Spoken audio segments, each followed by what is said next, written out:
PGCast. Seja bem-vindo ao PGCast. Olá, você que está aqui com a gente na mais um PGCast do Ministério Próximas Gerações da Universidade da Família. Eu sou o Edson Sakiyama. Eu sou o Felipe. E nós fazemos parte, então, como eu já disse, do Ministério Próximas Gerações. Aqui nós estamos com um baita de um convidado, um brother, um irmão na fé, um amigo. E vai ser um momento de muita alegria para a gente poder conversar um assunto muito importante, muito relevante, e eu tenho certeza que vai ser bênção na tua vida também. Eu sempre costumo dizer que o PGCast, ele é um podcast que ele é descontraído e profundo, bem-humorado com respeito e sério quando necessário, né? Então é com essa pegada que a gente vai ter essa conversa muito bacana, tenho certeza que vai ser uma bênção. Então deixa eu apresentar o convidado. Vou confessar um negócio para vocês. Quando ele me mandou o release, eu pedi assim: ô Ivan, manda o release de quem você é, do que você faz. Gente, ele mandou uma lista aqui que eu tive que resumir, tá? Vamos lá então. Mas é com muita alegria, muita honra mesmo. E é um clima de amizade mesmo, de descontração. O Ivan Liu Shiozawa, casado com a Ellen, com a dona Ellen, desde 2005. Tem uma filha já adolescente, que vai fazer 13 anos, que é a Emi, né? Ele é mestre do vira-lata Pool desde 2012, 10 anos já, caramba. Tá velhinho. O Ivan, ele entregou a vida ao senhorio de Jesus Cristo em 2002, faz 20 anos então. Na área acadêmica, ele é bacharel em arquitetura, urbanismo, mestre em divindade, licenciatura em pedagogia, né? Mas ele mesmo diz que ele aprendeu tudo que ele aprendeu de questão de sala de aula, ele aprendeu participando como voluntário na escola dominical da igreja local, da Igreja Evangélica Hornes de Pompeia, né? Tá? É membro da igreja evangélica, né? E aí tem um monte de trabalho que ele já fez, né? Adoração a adoradores, líder do ministério infantil, e mais recentemente inaugurou o ministério de adolescentes. Show de bola, né? Aí, ao longo desses anos todos, o Ivan, como fazendo parte da igreja local, realizou anualmente a Semana da Criança. Realmente é um baita de um evento aqui na cidade, na região, né? Com parceria com diversas prefeituras da região, alcançando cerca de mais de 3 mil crianças com programações de teatro, música, uma forma bem bacana de atingir essas pessoas, né? De impactar essas pessoas. Participou de diversas edições do Encontro da Família, que a Universidade da Família sempre fazia na época da Páscoa, lá na Estância Árvore da Vida, em Sumaré. Foi professor de ensino fundamental, né, no Colégio Shunji Nishimura. Implantou os 4 módulos do Habitudes, que é o curso da Universidade da Família, né? Já falamos sobre isso no outro PGCast, né? E aí, em 2016, ele foi convidado para a coordenação da implantação da filosofia Imaginal, que é o que a gente vai estar falando bastante aqui no PGCast de hoje, né? E desde então ele tem visitado a Masters Academy and College na cidade de Calgary, no Canadá. Ele faz parte também do ITC, que é o Imaginal Transformation Center, na Fundação Shunji Nishimura de Tecnologia. Justamente para levar essa filosofia Imaginal, né, para outros setores além da educação. E aí ele, por último, atua em parceria com o Instituto Signativo de Cuiabá, Mato Grosso, implantando a filosofia no município de Sapezal. Isso mesmo. É isso mesmo, né? Sapezal. Em Mato Grosso. Ok. É um resumo, tá bom? Não, mas é muito bacana quando a gente pode trazer aqui no PGCast, igual nós trouxemos da outra vez, o Yuri, né? O cara é fera também lá de Brasília, e a gente trouxe outra fera aqui, que é o Ivan. Mas acima de qualquer coisa, o Ivan é um servo de Deus. Né? É uma coisa importante isso para todos nós aqui, né? Então, primeira pergunta, Ivan. Assim, ó. Ivan. Ok, mas eu costumo fazer essa pergunta, a gente fez também para o Yuri. A primeira pergunta é, Ivan, quem é o Ivan? Conta você já começa um profundo já, né? Conta pra gente. Quem é o Ivan? Eu te falei aqui o release pro pessoal, mas do seu ponto de vista, você mesmo, quem é o Ivan? Quem é esse cara? Olha, eu costumo dizer que eu sou filho de Deus e eu trabalho numa empresa familiar, onde o meu pai é o meu chefe. Né? Então, eu falo que Deus ele assinou minha carteira de trabalho e minha certidão de nascimento, né? Tem as duas coisas aqui em Deus. E, poxa, acho que por causa disso, hoje eu sou marido da Ellen, sou pai da Amy.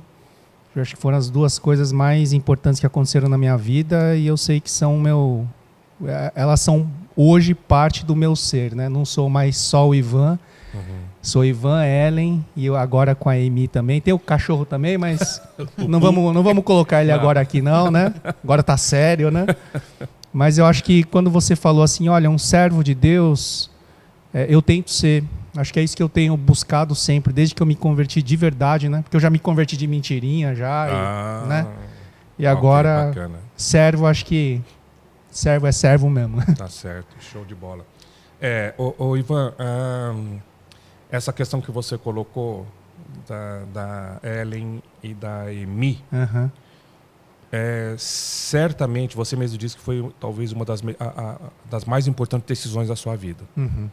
Certamente o teu relacionamento com a Ellen e por ser pai da Amy tem te forjado a cada dia, né? Com certeza. E a Amy está numa fase agora vai fazer 13 anos, você falou, né? 13 anos. Então passou toda aquela fase de primeira e segunda infância, agora pré-adolescência, agora está entrando na adolescência. Né? Ok, vamos lá. É uma fase diferente? Muito diferente, muito diferente. Eu acho que a gente tem uma tendência a achar que é ruim, porque a infância, a primeira infância, a segunda infância está muito ligada a uma fase alegre, divertida e tal. E chega, quando bate o hormônio, né? É aquela coisa que ela está tentando se descobrir, ela está tentando se encaixar no mundo de novo, de uma nova maneira. Então, assim, eu tenho que tentar ajudar e eu tenho que me concentrar nisso. Falar assim, não, é diferente da fase anterior. E onde estão as coisas boas dessa nova fase, né? Então, acho que esse é o grande desafio como pai, né? Porque a gente vai falar bastante sobre a questão da área educacional aqui, questão de Imagine, e a gente que trabalha no Próximas Gerações, muitas vezes a gente já, inclusive no meio da igreja, né? Mesmo antes de eu trabalhar na UDF, já tô aqui, vai fazer 15 anos que eu estou aqui, as pessoas tinham não sei lá, uma questão de falar assim que a adolescência era a época da aborrecência, né? Então precisa meio que desmistificar essa questão. Com certeza. Tinha outra fase, além de ser aborrecente, outro termo que eu ouvi em Londrina aqui em Pompeia, depois já entrando aqui já, é que o adolescente é o criança, né? Que não é nem criança e parece uma onça, né?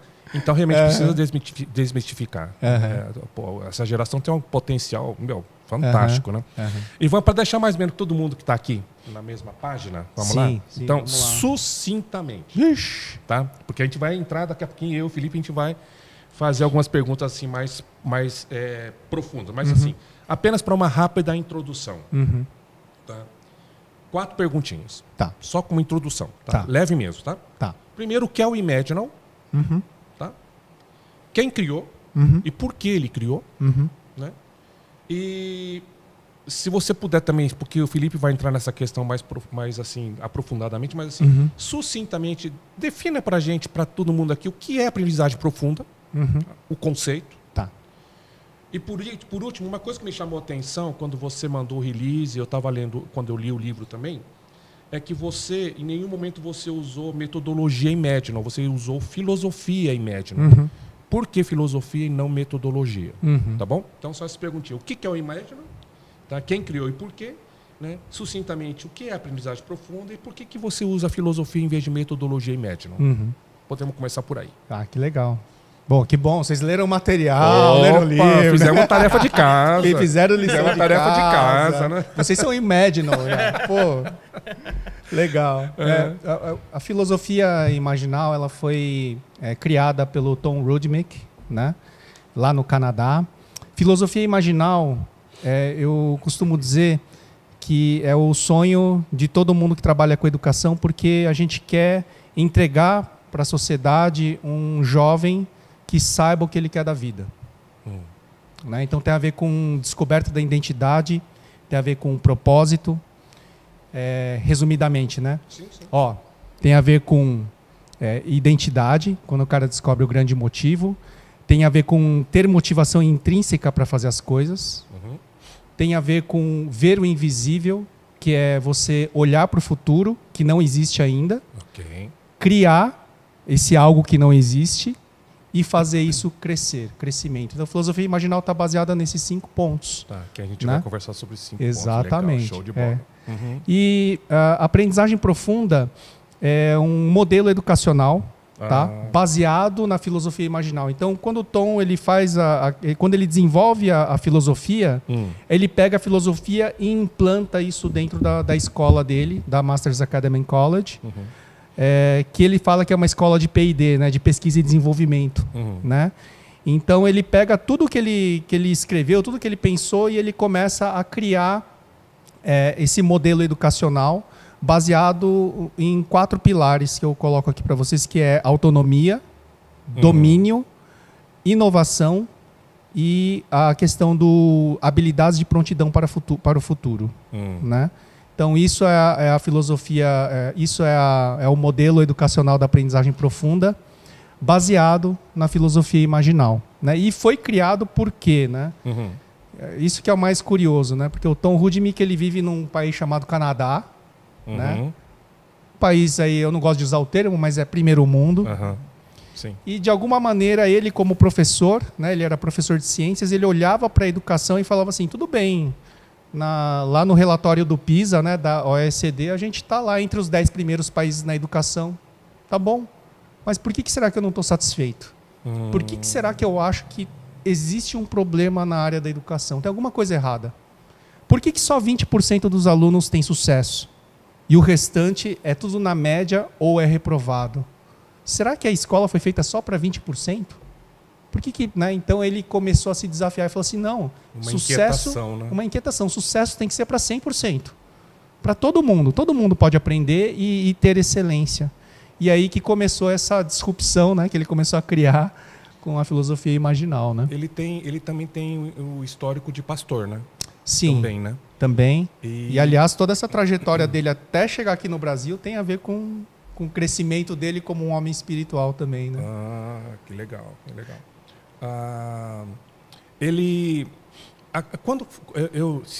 Deve ter tido um livro, deve ter passado batido, não me recordo. Há quanto tempo faz que ele criou a filosofia imaginal, essa questão da aprendizagem profunda?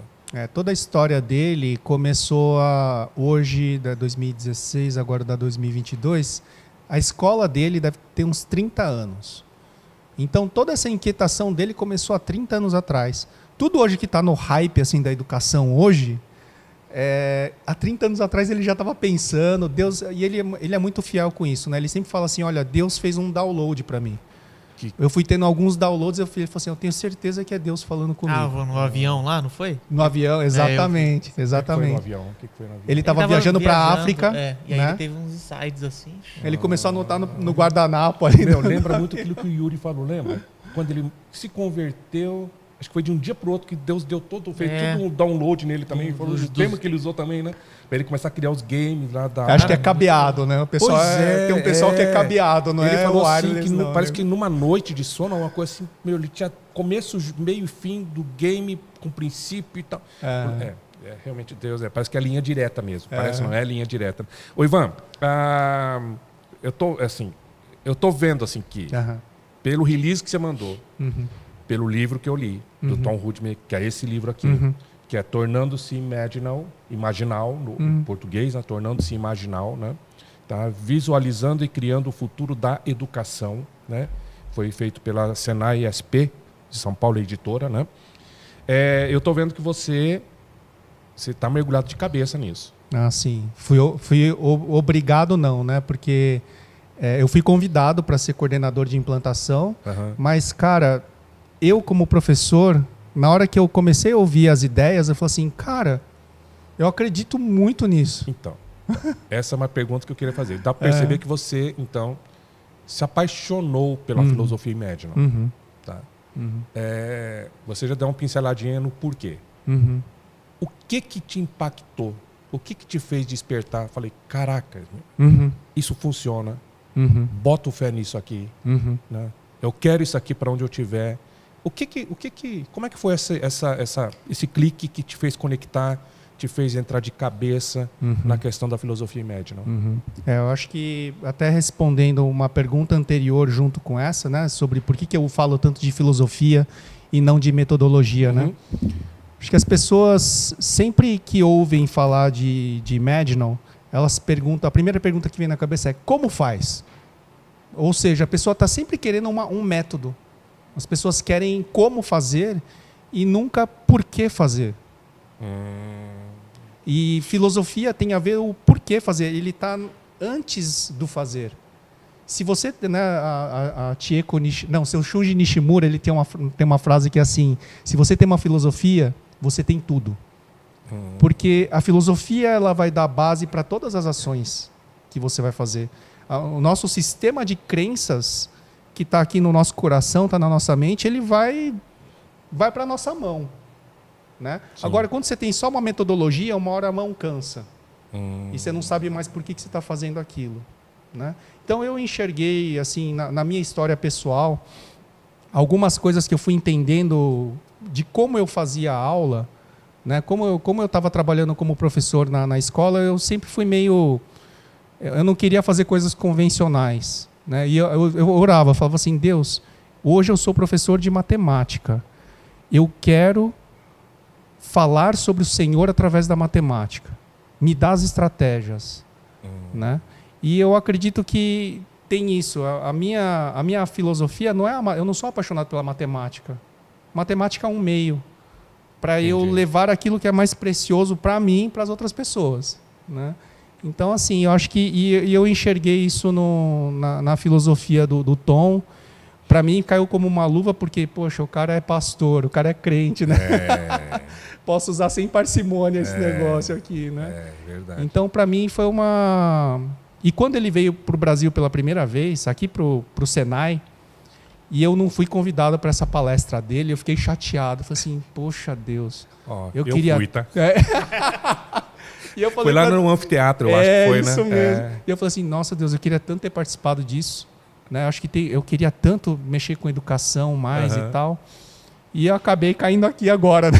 Acho que Deus acabou respondendo a oração aí. Bacana, né? Bacana. Joia. E, cara, eu tava lendo o livro e assim... Tem muitos insights. Aliás, o livro todo sobre liderança, né? Com certeza. E eu, como administrador, eu gosto muito de falar e de ouvir sobre liderança. E aí eu estava pesquisando, a primeira coisa que eu pesquisei, eu queria entender o que era Imaginal. Né? E eu coloquei no Google lá e eu vi que Imaginal era um mundo sonhado, é um mundo que não está nessa realidade, está em outra realidade. Só que essa outra realidade ele acabou trazendo para o Imaginal, né? Pro Imaginal. Qual que... Aí entrando no quesito escola, qual que é a diferença do Imaginal para os padrões da escola hoje? O que você fala sobre isso? O Imaginal, o termo Imaginal, né, ele tem uma base... O Tom Rudnick era professor de ciências, né?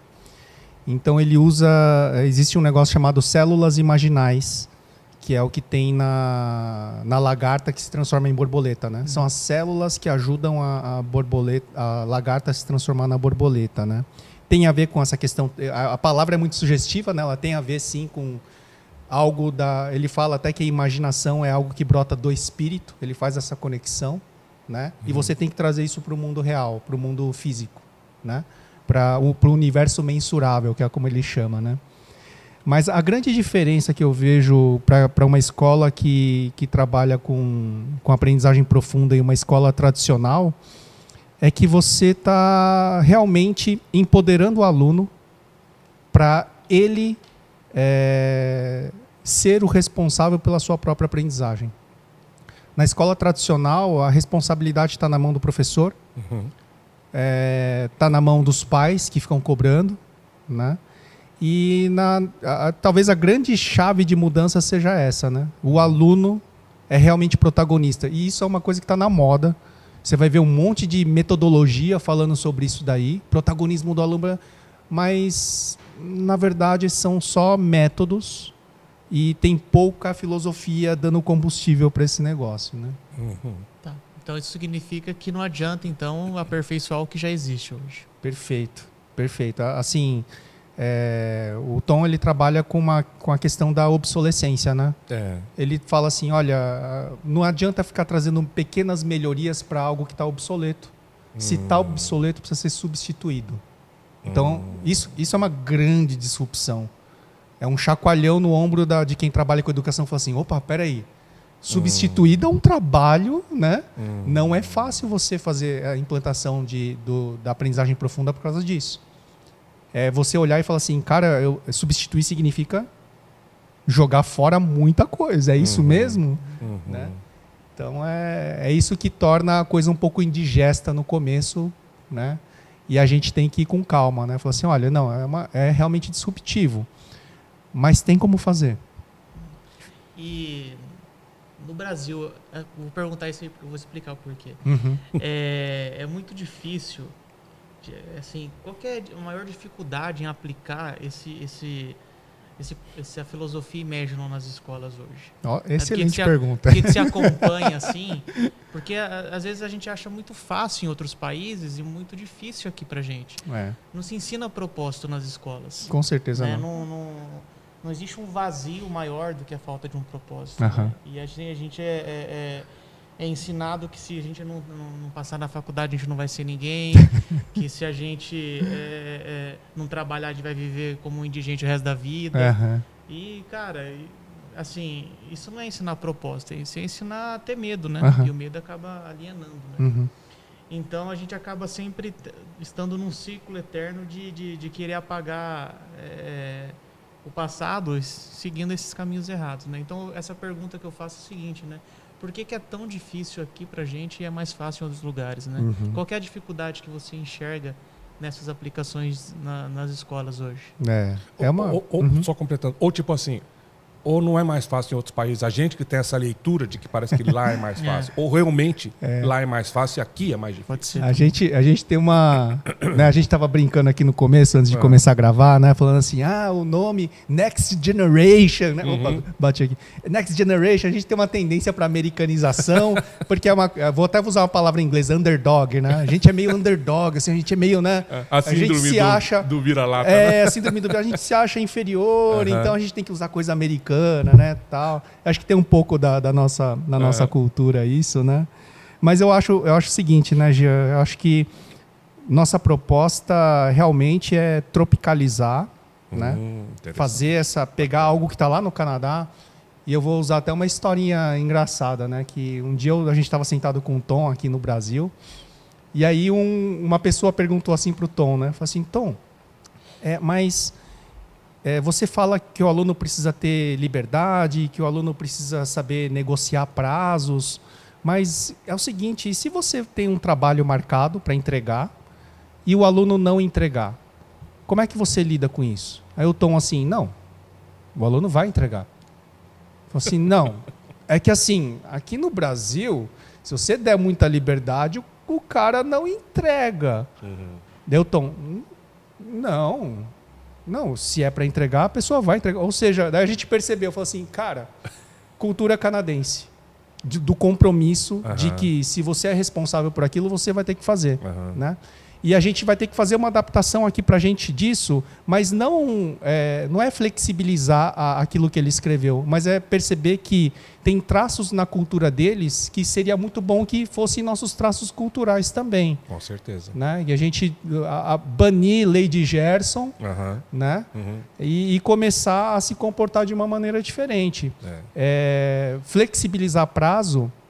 A gente brinca assim, se eu for entregar uma ponte, é melhor que eu entregue ela funcionando, do que entregar no prazo e ela cair e matar milhares de pessoas, né? Então, assim, ser flexível no prazo é uma coisa, agora não entregar é outra. Tá. Né? A gente vai entrar nessa questão dessas diferenças entre um conceito e outro.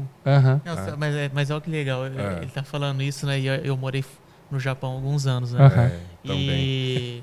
como é diferente. Você com essa cara morou no Japão e eu não. Pô, eu sou humilhado. Eu sou mestiço. Eu sou terceira geração. Verdade. É que a mãe dele já é mestiça. Veio de Chan, veio de navio. E aí, minha avó de Chan. Você viu? Só que minha avó... Ele fala umas palavras. Só que minha avó é italiana, né? Ela é loira de olho azul. Aí minha mãe, segunda geração. Minha mãe nasceu bem mestiça. Aí minha mãe... casou com um brasileiro, meu pai, aí eu nasci já sem nada, só sangue. Sangue e altura, assim, ó, pequenininho. Mas aí eu morei lá, cara, e assim, do que você tá falando, como, cara, a gente percebe nitidamente, você também morou lá, a diferença de cultura e de compromisso que as pessoas têm lá e aqui. A questão é assim, bom, você sabe disso também, lógico, né? É que tem muita coisa que realmente, de fato, a gente precisa, nós como brasileiros, precisamos, poderíamos e deveríamos aprender de outras culturas, né? E também tem coisas muito boas da cultura brasileira que deveriam ser aprendidas por outros. A gente sentia, certamente o Felipe também passou por, ele morou mais tempo que eu lá no Japão. Nós moramos em épocas diferentes, né? Sim. Ele morou 3 anos? 3 anos. Eu morei 1 ano e 4 meses, né? Tinha muita coisa que realmente ficava assim, uau, puxa, o Brasil precisava disso. Mas também tinha muita coisa que eu falava, caramba, aqui precisava aprender um pouquinho com o Brasil também, algumas coisas, né? Mas você tem razão. E a grande questão aqui em termos de dificuldade, em termos de importância, mas também dificuldade de se implantar a filosofia Imaginal nas escolas. A questão que me chamou a atenção, não anotei a página, tá? Que o Tom, foi feita uma pergunta para o Tom Lutnick, para o autor do livro, qual que era o grande problema da educação de hoje. E aí ele disse que assim, né? Assim, nenhum problema, se você vivesse nos anos 50. Com certeza. Foi a resposta que ele falou, né? Então, só para embasar um pouquinho mais, para ratificar um pouquinho mais o que a gente está conversando aqui. No seu ponto de vista, o grande problema em termos da educação hoje, tá? Vamos falar aqui do Brasil. Nós somos brasileiros, moramos aqui, vivemos aqui. Tem a ver com o sistema de educação? Tem a ver com a metodologia? Tem a ver... Até que ponto o problema também está nos educadores? Ou os educadores são mais vítimas do sistema? Ou porque eles também batem o pé em cima de que não se deve mexer, né? Outra questão, essa é uma leitura pessoal minha, posso estar equivocado. Será que uma das dificuldades, também um dos problemas aqui no Brasil, é que parece que a educação virou questão política também? Tem né? isso, né? Tipo assim, o candidato quer ganhar voto, vamos abrir muitas escolas, vamos colocar o aluno em ensino em período integral, vamos não sei o quê, vamos aumentar as escolas de ensino médio. Parece que virou ferramenta de peça de politicagem também. Tá? Tudo isso contribui para que tenha essa dificuldade no Brasil. O problema está na metodologia, o problema está no sistema, o problema está nos educadores. O problema está porque a educação deixou de ficar só na área da educação e entrou em outras áreas também. Qual a leitura que você faz disso? Eu acho que você está certo. Eu diria que o problema da educação ele é complexo por causa disso, porque acho que envolve tem muitas áreas que se intrometem na área da educação e todas essas áreas estão doentes, né? Então eu acredito que sim, existe politização. Eu acredito que sim, no meio dos docentes, existem docentes que querem transformação e docentes que querem status quo. Né? Ok. Eu acho que tem várias dificuldades vindas de várias direções. É por isso que é tão difícil resolver o problema da educação no Brasil. Né? Eu não conseguiria dizer que é só um problema filosófico. Se fosse, estava bem fácil de resolver. Okay. Né? Mas eu diria que a frase que você citou do Tom, né, ela já dá uma orientação bem legal do que é a filosofia dele. Né?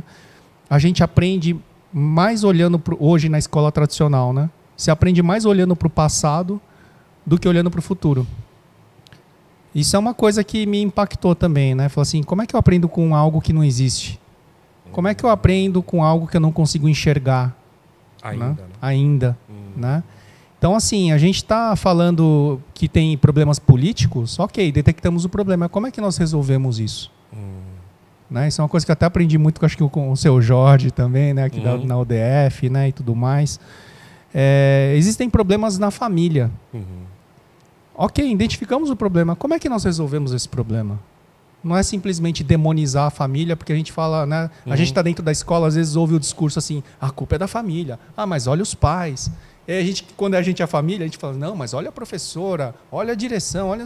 A gente começa entra numa guerra que nos afasta, acho que da solução do grande problema brasileiro. Né? Acho que todos os países têm os seus grandes desafios, né?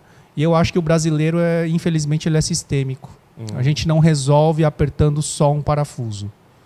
Né? Acho que tem um cenário complexo para a gente olhar e resolver. Tem toda uma caminhada, então. Né? Com certeza.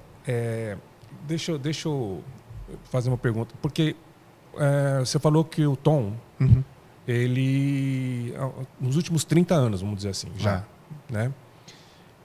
Ele também, certamente que lá, ele também teve, até chegar ao patamar de hoje, deve ter passado por muitos perrengues também. Com certeza. Em termos de convencer, em termos de comprovar, né? E tal. Foi difícil para ele também no começo? Você sabe se foi difícil uma coisa assim? Não deve ter sido de um dia para o outro, com certeza, para poder convencer os professores, educadores, etc. e tal, né? E até chegar no nível de credibilidade que existe hoje. Né? Será que dá para fazer um paralelo em termos de dificuldades que ele teve lá com relação àquilo que a gente vê hoje de dificuldades aqui no Brasil também? Ou por ser países tão diferentes, talvez tenha sido diferente lá em relação ao que é aqui?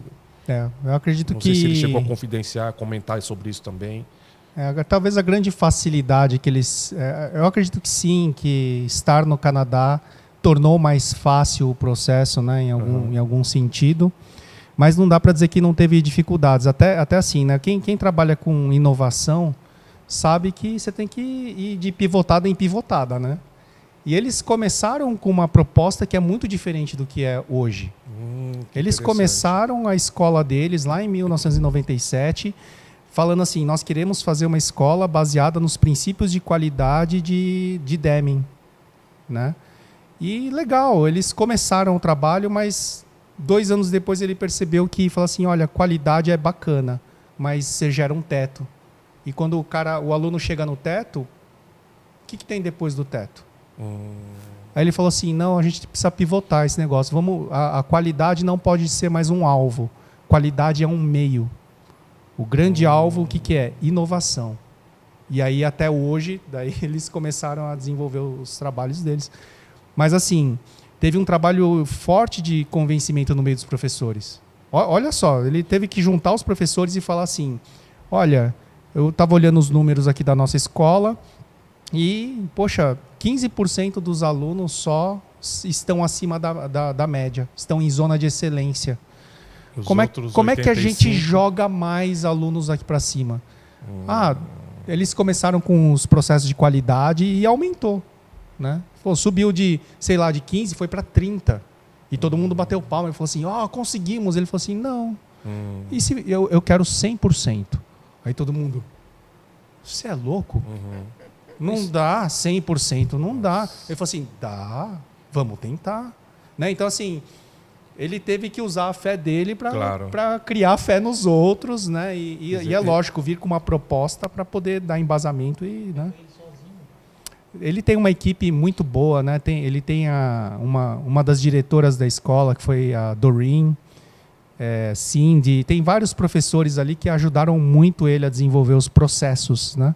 O irmão dele que veio de numa das vezes também é envolvido? O Andy tem um irmão, né? Tem um irmão mais velho, que se chama Andy. Mais velho, isso mesmo. E ele, na verdade, ele trabalha com o Imaginal, só que ele trabalha mais na área técnica, porque eles têm uma plataforma que dá suporte para o modelo deles. Mas assim, só para eu entender, o Imaginal ele funciona no processo, mas ele não mexe no material em si? Ou ele também tem um material específico para ser trabalhado? Não. No Canadá, eles dão muita liberdade para os professores criarem seus próprios materiais. Existe o currículo canadense, que eles precisam seguir, obviamente. Nós aqui também no Brasil temos os nossos documentos nacionais, né? E a gente não pode oferecer menos do que isso, né? É aquilo ou mais, né? E aqui no Brasil, você tocou em mais uma particularidade no Brasil que não tem lá, que aqui no Brasil são sistemas apostilados e etc. O sistema Anglo. Sistema Anglo, a gente pode dizer até que é uma metodologia Anglo, né? Lá no Colégio Shunji Nishimura, nós estamos usando filosofia imaginal, mas nós temos um material lá também, poliedro, né? Que, se a gente não tomar cuidado, é uma metodologia poliedro também. Então, assim, só que eu digo assim também, né? Falo assim, olha, nós vamos atender outras escolas que trabalham com apostilas também. E a gente precisa mostrar que existe um caminho em que é possível, que eu digo assim, a gente precisa tomar cuidado, porque acho que tem 2 caminhos. Um é muito perigoso. O caminho perigoso é o material manda em você. O caminho certo é, eu sou o ser humano da relação. Eu mando no material. Ele é o objeto, eu não. Né? E o Imaginal é um trabalho de assim, humanização. Né? A gente quer entregar no final da linha ali, não um cara pronto, mas um cara assim, que está preparado para viver a vida dele, fazer a grande aventura da vida dele. Né? Nossa, é muita coisa então, mesmo. Um cara assim, resiliente, né? Precisa ser, é uma das qualidades. Porque assim, né? Resiliência você aprende, às vezes, no amor, às vezes na dor. Né? O que é inovação se não for resiliência? Os caras que inovaram, o cara que inventou a lâmpada de filamento, quantas vezes ele teve que fazer aquele filamento para até descobrir o ponto certo? Eu né? falo porque eu estudei em colégio particular a vida inteira, estudei no Marista, no Paraná, e era uma ótima rede. Então, é um sistema totalmente diferente, né? E assim, a gente é ensinado de uma outra maneira. É tipo aqueles... o robô, você vai estudar, daí você vai sair, então, e vem muito da educação dos pais mesmo. Como os pais não tiveram isso aí, né? Quiseram oferecer para você, né? Ofereceram para mim e falaram assim, olha, então você tem que estudar, você tem que ir bem, tem que tirar notas boas, estuda bem a apostila e tal, tira nota boa, porque isso vai refletir no seu trabalho depois. O sistema em si, ele não é ruim. Ele estava servindo a um propósito, que é o propósito da era da primeira Revolução Industrial, né? E serviu bem até, sei lá, né? O Tom fala a década de 50, é mais ou menos isso mesmo. Mas a gente estava diante de um cenário da história mundial onde as mudanças não eram tão abruptas como são hoje. Hoje é mundo bunny, né? VICA, VUCA, né? Então a gente tem que ter uma gestão da incerteza. A gente não sabe o que vem amanhã. A gente tem que ficar procurando sinais para saber o que vem amanhã. Antigamente não era assim. Antigamente eu fui engenheiro, me aposentei engenheiro, meu filho vai ser engenheiro, ele vai olhar para a minha vida como um modelo e ele vai trilhar o mesmo caminho. Fácil, legal, bacana. E o modelo escolar estava servindo isso daí. Né? Só que esse modelo da era industrial, ele não faz a gente olhar para frente. Esse que é o risco. Olhar para trás. Ficar só olhando para trás. Olha que eu estava pensando aqui. Nós somos pais jovens, eu vejo muita diferença entre a educação da minha filha hoje, que ela estuda nesse método, da que eu tive. E eu creio que também um dos grandes empecilhos seja... Isso aqui não está no texto que eu estou pensando agora, isso aqui. Aí que fica legal. Mas é porque assim, o Imaginal, ele acaba trabalhando os pais também. Porque assim, às vezes a criança aprende, aí chega na casa, o pai e a mãe barra e fala, não, ó, você vai que da hora. Não, porque assim, a gente tem um curso chamado IES. IES Guia de Carreira, que lembra eu sou instrutor de IES também. Baseado em princípios bíblicos. Mas ele ensina o seguinte, que você não é teu pai ou tua mãe que vai decidir o teu futuro profissional, é você que vai decidir. Eles vão apoiar, o papel deles é o apoio, não a pressão ou opressão ou qualquer outra coisa. Então, eu creio que também no Imaginal funciona da mesma maneira. A criança ela vai aprender, aprendizagem, só que lá em casa ela precisa ter esse apoio, porque se o pai ou a mãe tiver uma cabeça fechada, quadrada, e não apoiar esse processo de por que eu faço o que eu faço, né, filha, você vai descobrir o porquê você faz o que você está fazendo aí. Você vai descobrir, é o seu papel, é a sua responsabilidade. É lógico, eu vou acompanhar você nesse processo. Mas tem muito pai ou mãe que não, terceiriza, né, e... Fantástico. Assim, tem esse acompanhamento com os pais também, ou como é que funciona? Eu acho que você pegou o que eu acho que é o ponto vital da implantação da filosofia Imaginal, é o que você acabou de falar. A gente não está falando de um sistema apostilado, que você compra a apostila e põe na mesa, a pessoa pega e leva para casa. Não é isso. A gente está falando de uma mudança cultural. A gente citou um pouquinho aqui de cultura canadense, cultura brasileira, mas é além disso, é a maneira como a gente gerencia os comportamentos dentro da escola. Como é que os sistemas eles conduzem os comportamentos que acontecem dentro da escola e fora da escola. O que a gente está propondo é profundo e demorado, é aprendizagem profunda, né? Profunda. Porque justamente tem isso, você não mexe só numa camada. A gente começa mexendo na gestão da escola, lógico, né? Depois a gente começa mexendo com o professor, e aí a mudança começa a chegar no aluno. E aí começa a chegar nos pais. E aí eu acredito que sim, um próximo passo de implantação é chegar na comunidade de pais, porque isso falando até como igreja, né? Eu acredito que uma igreja forte é uma comunidade de pais fortes. Com certeza. Né? Então, eu acredito que a escola também vai precisar disso. Né? Eu acredito que que é difícil, né? Os nossos filhos são o nosso maior bem, né? E você fala que a gente está na beirada de um precipício, né? Tem uma corda bamba, aí a gente vai falar assim, a gente vai ensinar teu filho a andar na corda bamba. Que pai, né? Fala assim, não, vamos pelo caminho mais largo que já é conhecido. Né? E a gente está falando de disrupção. A nossa vantagem temos uma escola de 30 anos lá no Canadá que já fez. E aqui a gente tá no Colégio de Nishimura, criamos uma primeira pinguela ali, uma primeira tábua, mas isso aí vai se alargar à medida que os pais forem acreditando e vendo. Falam assim, cara, tá dando certo com a minha filha. Minha filha está amadurecendo mesmo. Eu que preciso amadurecer também. Né? E é um processo até para mim. Né? Poxa, claro. Eu falo algumas coisas, eu acho até mancada com os pais, porque eu falo assim, poxa, eu sou professor.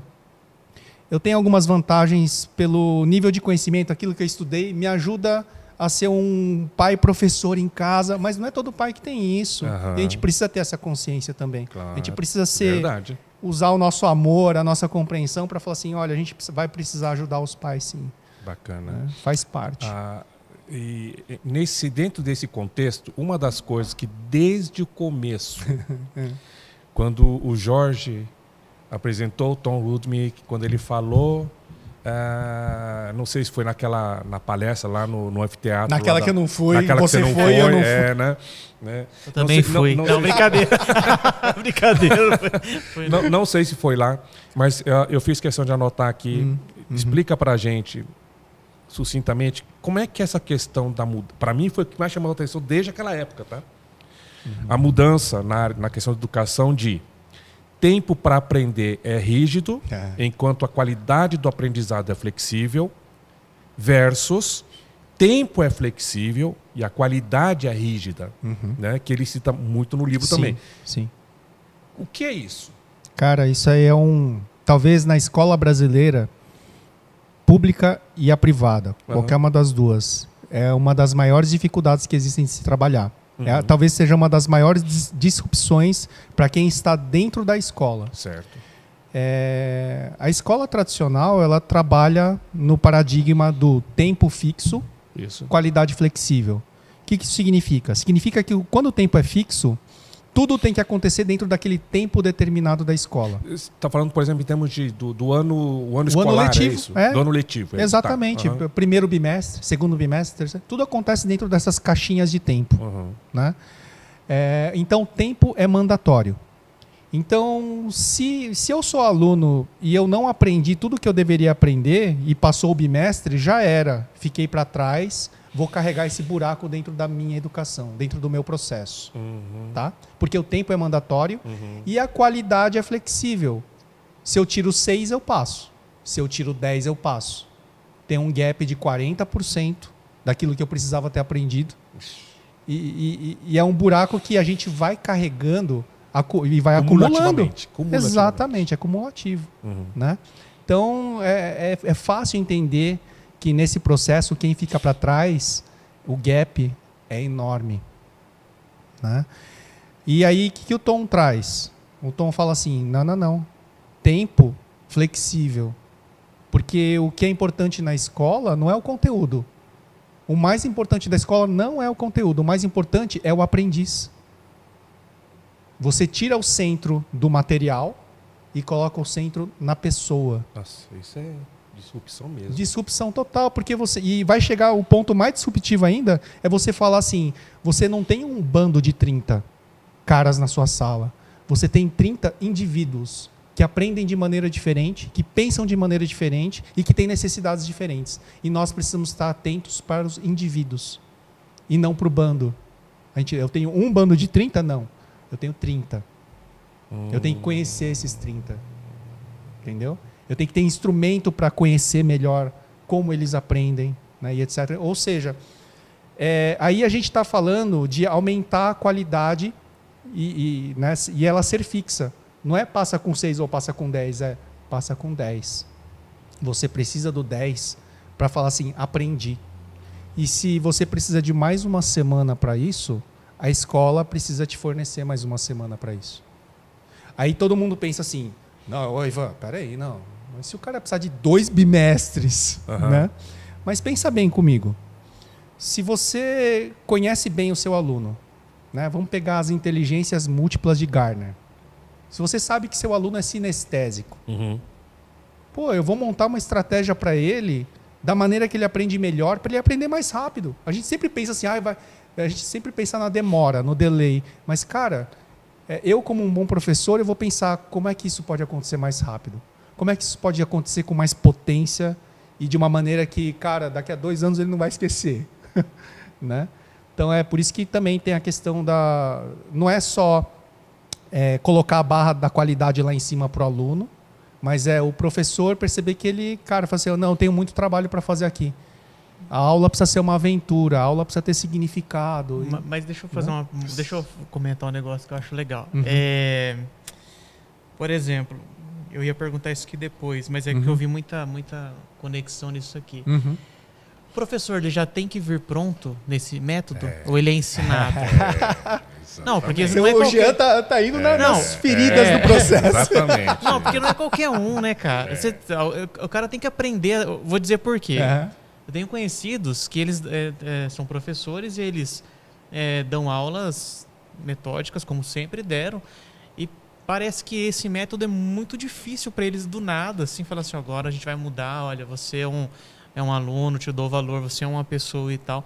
Porque, a aula é aquele mundaréu de gente, 50 pessoas, 30 pessoas na sala, taca a matéria lá e acabou, entendeu? E prova e já era. Exatamente. Então, assim, tem um aprendizado que eles têm que ter um trabalho antes, ou algum pré-requisito, ou assim, ou você acha que tem um pouco de relutância nesses professores mais padronizados, assim? Como é que você acha disso? Eu acredito numa coisa, viu, Jean? Eu acredito que todo mundo acha que o que eu vou pregar aqui para você é assim, todas as escolas precisam ser imaginal. Eu não acho. Eu acho que cada escola tem uma vocação, e as escolas que se identificarem com isso aqui vai fundo, porque houve essa primeira identificação. Né? Mas eu acredito que a educação ela é feita de uma diversidade.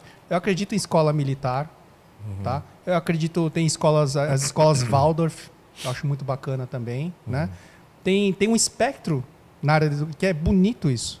E eu acho que o Imaginal poderia ocupar um bom pedaço desse espectro. Né? Com algumas partes da filosofia, etc. Né? Mas o que eu acho, assim, eu acho que a grande mudança começa no professor. Infelizmente, vai uma crítica aqui, né, para as nossas universidades. Eu acredito que as universidades não estão formando... Os alunos estão saindo diferentes, sim, tá? Tem boas universidades, até aqui na região, vou citar até a de Tupã. A gente tem contratado até bastante professores formados em Tupã, porque a gente notou que tem uma coisa diferente lá, estão ensinando diferente lá. Né? Os professores de pedagogia estão chegando com uma certa qualidade. Mas eu vou falar uma coisa meio esquisita, talvez não muito profissional, né? Mas alguns anos atrás eu participava bastante dos processos seletivos na escola e tinha uma coisa que me chamava a atenção. Era isso aqui, ó. brilho no olho, assim. Quando a pessoa fala assim, ela não está falando de emprego. Ela não está procurando emprego. Ela fala assim, pô, cara, eu ouvi um negócio diferente aqui nessa escola. Eu ouvi dizer que vocês estão fazendo alguma coisa esquisita com os alunos e eles estão saindo diferente daqui. Eu quero fazer parte desse negócio. Aí você fala assim, opa. Né? Não é porque está elogiando a escola, mas porque... Identificou, bateu, né? Tem alguma coisa ali que a pessoa fala assim, eu acredito nisso daqui, cara. Eu não quero fazer mais do jeito que se faz. Né? E a gente tem até alguns preconceitos. Né? A gente imagina que os professores velhos vão dar problema. Os professores novinhos vão ser uma maravilha. Né? Cara, a gente já teve experiência de ver professores novinhos que são assim bem velhinhos, bem quadradinhos. E eu gosto de falar, por exemplo, da professora Maria lá na escola, né? Professora de história. Uma professora, desculpa, tá, Maria, se você assistir isso aqui. Ela é das antigas, né? Ela é velha, old school, né? Velha guarda, tal. Mas, cara, quando eu conheci o Imaginal, eu falei para ela, você já é. Não para o que você está fazendo. Vamos só melhorar alguns processos, mas é processo. Mas, assim, o espírito, a visão de olhar para o indivíduo, pô, já estava lá. Né? Então, a gente precisa também lutar contra os preconceitos, assim, de achar que estigmatizar o professor, falar, não, os professores têm um problema. Não, tem professor que acredita, tem professor que não acredita, tem professor universitário que é assim, né? Eu quase que reprovei minha turma inteira, fala com orgulho. Eu falo assim, cara, mas isso é um problema. Você está lá para fazer com que as pessoas aprendam e você não conseguiu, então... Eu falo assim, não, mas as pessoas têm medo de mim. Com orgulho. Eu falo assim, peraí, existe isso ainda aqui? Né? É contra isso que acho que a gente tem que lutar. A mudança cultural está um pouco nisso também. Quando o professor percebe que ele é mais eficiente usando a fruição ao invés do medo. Diferente isso, né? Deixa eu... Vou inverter um pouquinho algumas coisas. Já era. Já estamos naquele papo. Estava muito boa a conversa. Aquilo que eu falei para você aqui antes, né? Deixa eu botar vocês que estão assistindo aí, né? A gente estava conversando antes de gravar. Eu falei assim, lógico, a gente faz a tarefa de casa, a gente estuda, a gente se prepara, eu e o Felipe aqui e tal, e a gente elabora as perguntas, né? Vamos lá. Vamos para poder conversar aqui, né? Aí eu falei com o Ivan, só tem uma coisa, né, Ivan? Aqui é igual, tipo assim, eu gosto muito de Provérbios 16:1, né? O coração do homem pode fazer planos. A gente projeta, estuda, faz as perguntas, mas a resposta certa vem dos lábios de Deus mesmo. Então deixa eu fugir a ordem aqui, porque você puxou um assunto, uma questão que o Felipe fez a pergunta dos conflitos de gerações, e aí você falou que tem gente que, mesmo que seja o educador jovenzinho, muitas vezes ele tem dificuldade de aceitação, tem resistência, e aquela pessoa que é old school, não. Né? Tá. Podemos dizer, então, vamos lá. Podemos dizer que quando o apóstolo Paulo colocou lá em Romanos 12, não se conforme com o presente século, mas transforme-se pela renovação da sua mente. Eu acho que o Tom até cita, esse texto aí, lá nesse livro. Acho que ele cita. Mesmo sendo de uma outra geração, Paulo era Imaginal? Totalmente. Jesus era Imaginal? Só de ter falado isso daí já é. Né? Jesus é o modelo. É o modelo, né? Então, realmente, essa questão, como o Felipe bem colocou na pergunta, ou seja, o fato de serem de gerações diferentes não é sinônimo de que tal geração vai assimilar com mais facilidade. Não. Ou seja, depende muito daquela questão da forma como a pessoa vê as coisas, da resiliência da pessoa em poder aprender uma série de coisas. Você vê com esses olhos, assim, de que não é a idade que define ou a geração que define. Graças a Deus não é a idade, né? Porque a gente, né, tá aqui, eu tô quarentão já. Não vou falar. Não fala, melhor. Vamos mudar de assunto. Corta essa pergunta, vamos tô brincando. Mas então é isso mesmo. Paulo era Imaginal, então. Falando isso, assim, né, sobre... Ele entendeu que renovação da mente é algo muito cristão. O Tom, só falando. Quando o Tom fala sobre isso daqui, sobre repensar a educação, remodelar a nossa maneira de pensar, ele está sendo cristão, né? Quando a gente vai lá para os reformadores, né, a gente pensa que os reformadores só fizeram a reforma protestante, né? Os reformadores eram grandes educadores, eles tinham grandes ideais para a educação. Né? Martinho Lutero, esqueci o nome de um outro agora, Hatke. São caras que lá na Alemanha eles já tinham alguns preceitos sobre educação, que olhava para a criança e já acreditava no potencial da criança. Né? E tudo isso veio de onde? Veio do Evangelho de Jesus Cristo. Veio daquilo que Paulo escreveu, né, como palavra, né, nas cartas que ele escreveu e tudo mais. Então, eu acho que a gente está aqui para dizer o seguinte. Eu acho que a gente está falando de mudança de pensamento, não de mudança de valores.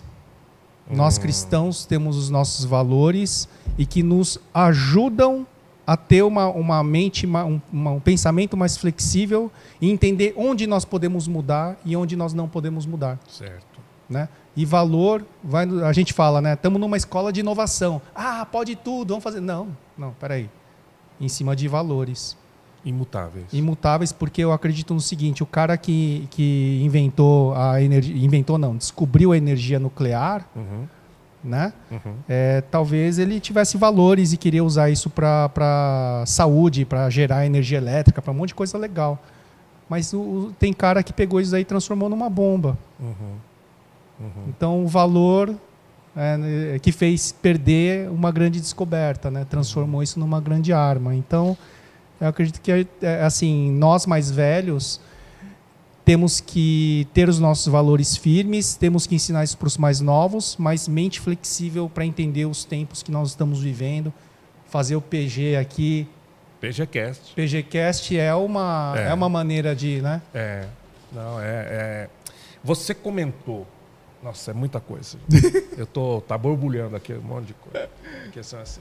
É uma tal de vira a página, volta a página, vira a página. Eu já virei porque a questão é assim, mas é que no comecinho, quando eu pedi para você falar sucintamente sobre a filosofia Imaginal, eu até falei, a gente vai entrar sobre essa questão e mais detalhadamente, então você falou bem pouquinho que eu pedi para você falar mesmo. Mas eu lembro que uma das coisas também que me chamou a atenção, e eu creio que se você pudesse dar uma pincelada, que o Tom ele fala sobre a questão de 5 chaves. Sim. Né? Que é encontrar o grande motivo, motivação pessoal, motivação intrínseca, ver o invisível, no caso, acredito que é a visão, né? Tornar visível o invisível, que tem a ver com a criação, fazer o impossível, que é o crescimento disso. Tá? Essas 5 chaves. Né? Você pode dar uma explicada para a gente como é que funciona isso? Essa questão dessas 5 chaves são a base de toda a filosofia Imaginal? Eu acredito que sim. Né? Eu acredito que é uma filosofia baseada em inovação. E inovação tem a ver com esse negócio de...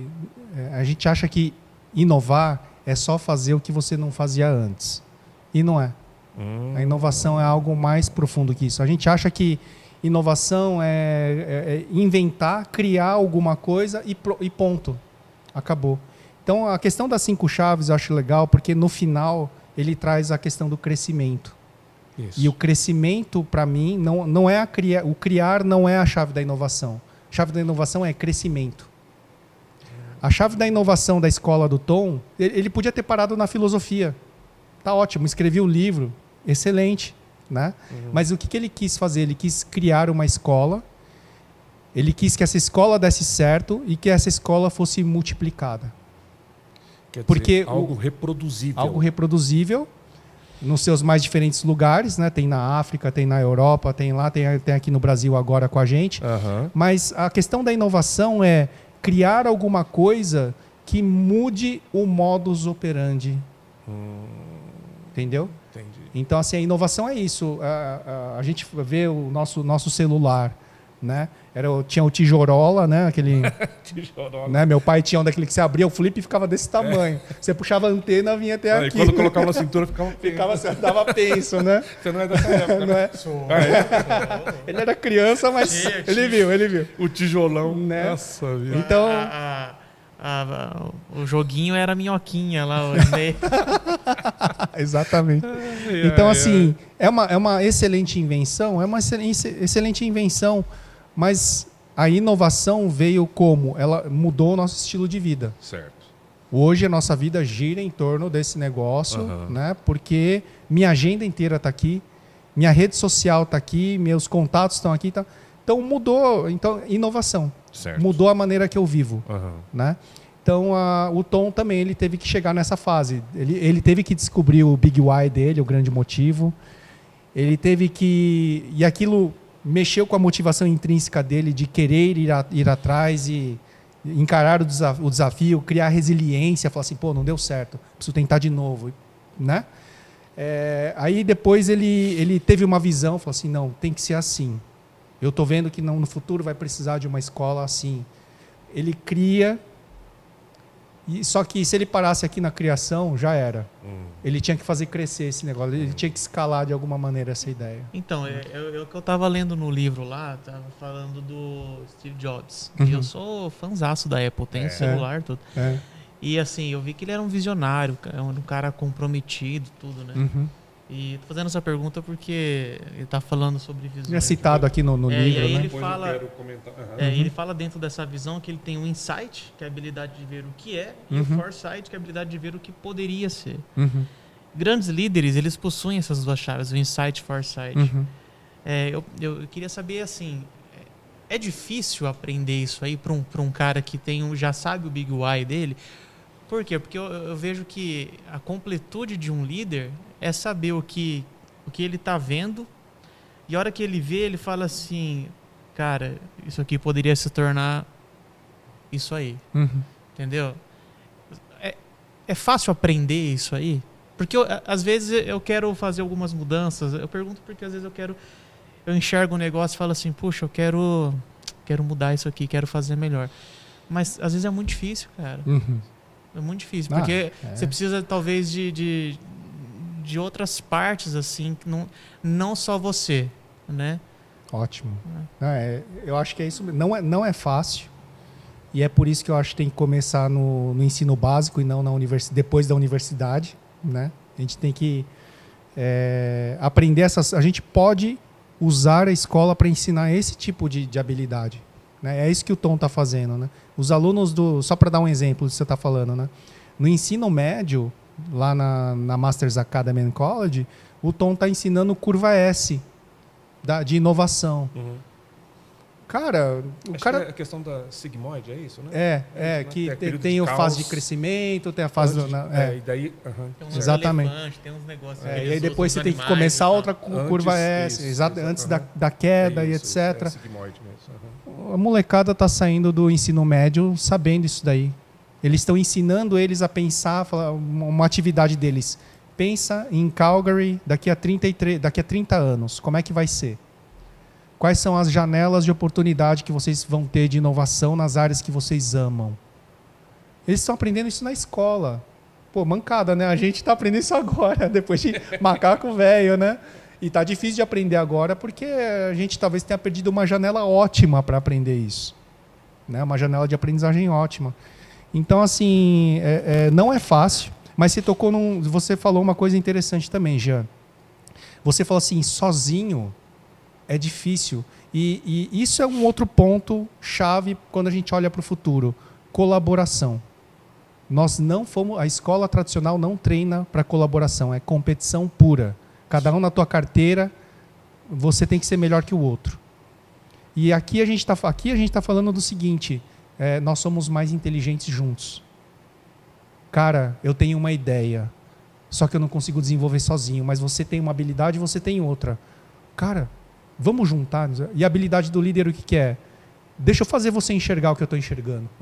Para você mobilizar, falar assim, eu quero. Não, eu tenho habilidade para isso mesmo. Mobilizar habilidades, mobilizar corações e falar assim, vamos fazer? Vamos. De repente, PG está aí. Vocês estão fazendo um podcast, inovando aqui dentro da estrutura, porque vocês estão se mobilizando para isso. Sozinho você não ia conseguir, talvez. Né? Não, e é claro que a gente trabalha junto. Você imagina, para quem não sabe, ele é meu genro também. E a gente trabalha junto. Né? Então, tem momentos que são tensos. Eu tenho dó da Fabi, viu? Mas aqui a gente separa bem. Mas aqui a gente separa bem. Aqui a gente tem as tensões de trabalho, às vezes a gente discute mesmo. Mas é trabalho. Fora daqui, saiu daqui. Churrasquinho, churrasquinho. Netinha no colo. Exatamente. Né? Mas a questão é assim, realmente, você tem razão. Eu sempre fui muito controlador. Ainda sou, vamos dizer. E tem gente foi ensinado a isso, né? Tem muitos momentos em que eu sinto... a gente tem esse conflito. Mesmo confiando 100% nele. Né? E assim, a gente tem um conflito porque as diferenças não é fácil. Nesse aspecto, vai muito da cabeça de cada um, sem dúvida nenhuma. Né? E muitas coisas dessas inovações que nós estamos fazendo no Ministério, fruto dele. E, por outro lado, também fruto... Ele tem a liberdade de colocar e eu estou, graças a Deus, a gente tem conseguir trabalhar de ser um pouco mais flexível, de poder né, comprar as coisas também, comprar a visão também. Mas deixa eu fazer uma questão aqui. Quando eu falei para você, perguntei para você das 5 chaves, e depois o Felipe fez essa última questão agora, eu estou entendendo que antes de se começar a trabalhar, uma pessoa começar a viver as 5 chaves, a fazer as 5 chaves, vamos dizer assim, o Tom também fala em algum momento, que, para ele poder entender o chamado, descobrir o chamado, o propósito, fazer até a visão, conseguir enxergar o invisível, conseguir fazer isso, conseguir fazer a multiplicação, né? Ele tem que se conhecer primeiro também, né? Opa! A questão da identidade da pessoa. Por isso que eu gosto do Habitudes, viu? Então, eu ia entrar nisso aí. Eu não falei, não combinei nada com ele. Não, tá? Não é jabá, não é jabá. Não é jabá. Porque e o Habitudes procura trabalhar forte nisso, na questão de, por exemplo, da aprendizagem social e socioemocional, da questão da identidade, dos valores, né, centrais de vida, né? A autodisciplina, caráter e tal. Ou seja, vamos pensar assim, grossamente falando, mas vamos lá. Para alguém se tornar imaginal, primeiro tem que se conhecer, né? Conhecer a sua identidade, o porquê. É isso mesmo. Eu estou fazendo a leitura correta. É isso mesmo. Na Masters... Mas eu posso dizer, então, que o oposto também é verdadeiro? Tipo assim, enquanto a pessoa não se conhecer, enquanto a pessoa não tiver com clareza os seus propósitos, enquanto não souber quais são os seus sonhos, ele não consegue ser uma pessoa imaginal, vamos dizer assim? Não, eu acho que ela pode até ter sucesso profissional, traduzido em algumas coisas como dinheiro, estabilidade, algumas coisas assim, mas eu não sei se a pessoa vai se sentir plena. A gente está falando de ser pleno, né? Então joia, eu estava imaginando que você fosse responder isso. Então vamos lá. Você falou do Habitudes, eu ia tocar nesse assunto. Não estava combinado, mas eu ia tocar nesse assunto. Mas a questão é a seguinte. Tanto a questão do Imaginal, tá? Vamos fazer um paralelo com Habitudes, né? São ferramentas completamente distintas, mas vamos lá. A gente percebe, e o Dr. Tim Elmore, que é o criador da Habitudes, ele foi isso que uma das coisas que fez ele, a inquietação que fez com que ele criasse o Habitudes, tá? É que a gente percebe, e eu peguei essa época, tá? Né? A minha geração, Felipe eu não sei, mas a minha geração era muito assim, eu tinha que estudar para tirar bem na prova. Cara, mas 2 semanas depois eu tinha esquecido o que eu tinha estudado. Sim. Eu tinha que passar no vestibular, ralei para estudar, passei no vestibular, né? E fiz curso, então, enfim. E aí a gente percebe que até hoje, seja pela competitividade que existe, um monte de coisa, essa parada toda aí, a galera... Os estudantes de hoje, eles podem sair, tipo assim, vamos lá, com as hard skills altíssimas, mas os soft skills baixíssimos. Sim. Aquilo que você falou, às vezes a pessoa pode até ganhar dinheiro, a pessoa até pode ser competente no que ela faz, a pessoa pode até ter sido um excelente aluno, mas falta alguma coisa. Falta aquela realização, falta aquele senso, pô, estou fazendo o que eu deveria fazer, o propósito para que eu existo, né? É isso que o Imaginal também ajuda a preencher, ajuda a pessoa a ter as respostas. Eu acho que principalmente, né? Principalmente porque assim, você falou um negócio interessante, né? Você deu uma pincelada no nosso sistema de aprovação nas universidades, que é o tal do vestibular, do Enem, etc., né? As pessoas, elas vão estudar para passar no vestibular. Isso. Só que acontece o seguinte, essa geração agora, nossas filhas, elas vão pivotar de carreira pelo menos 5 vezes. É o que os estudos falam. Uhum. Minha filha pode começar... isso na minha época, cara... É sinal de fracasso. Pivotar era sinal de fracasso. Desculpa interromper. Só não esquece tudo que você vai falar. Só para dar um parênteses. Eu sou formado em administração de empresas. Trabalhei muitos anos da minha vida em RH. E eu me lembro que uma das coisas que me fazia avaliar se o cara serviria para trabalhar na empresa onde eu estava era ver a carteira de trabalho dele.